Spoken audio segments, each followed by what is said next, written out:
Andyan kayo sa panahong gusto ko nang lisanin ang mundong to dahil sa bigat ng aking pasanin. Mga problema ko na kayong nakakaramdam, mga pangarap ko na kayong nakakaalam. Kayo ang aking gabay, kaya hindi bumigay. Mga sama ng loob na dinadaan sa tagay, kayo ang nagpalakas ng loob upang kumasa. Hindi nyo ko pinabayaan na ako'y mag-isa. Sa hirap man o sarap, o meron man o salat, nag-aambagan lahat, walang walet sa balat. At kung anong nakalapag ay pinagtsatsagaan, problema man na kaibigan, inyong pinapagaan.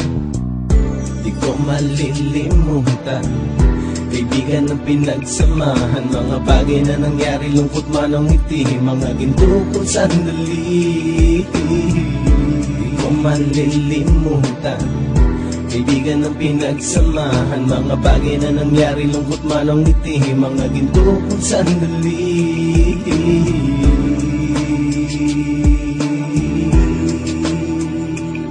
Hindi ko na mabilang kung ilang beses lumapit at sabihin ang problema na aking sinapit. Lagi kayong nasa aking tabi at handang tumulong, mula sa aking pagsikat hanggang sa aking paggulong. Mga tawanan na bumabaka sa bawat ngiti, na pumapawi sa lahat ng dinanas kong hitbe. Sumasaya ang sandali kapag nagbibiruan, at kung sino ang magkakaso ay walang turuan. Pakikitungo ng bawat isa lagi ay pantay, san man lugar magkakasama at magkakaakbay. Sana'y walang bumigay sa ating paglalakbay, mapapasa kamay din natin ang mga tagumpay.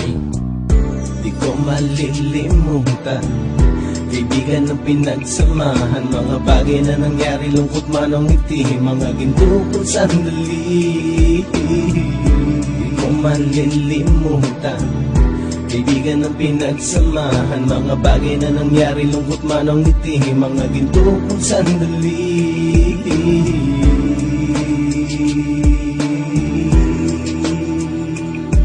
Ito ay simpleng kanta na aking naisulat upang iparating ko ang aking pasasalamat. 10 ng ating samahan at mga kabilang, at ilang kaibigan ko na naging magulang. Kayong nagmulat ng aking mata upang makita na masaya pa rin tayo kahit walang kinita. Sa kagustuhang umunlad, sabay-sabay nangarap na balang araw makamit at ating tong mahanap, na kahit na ang isa sa atin ay makatalisod, para tumatag ang samahan at mataguyod. Dahil pagsikat ng isa ay pag-angat ng lahat, kasi yaan ang dahilan kung ba't tayo nagsusulat. Wala na tayong iwanan pre hanggang sa huli.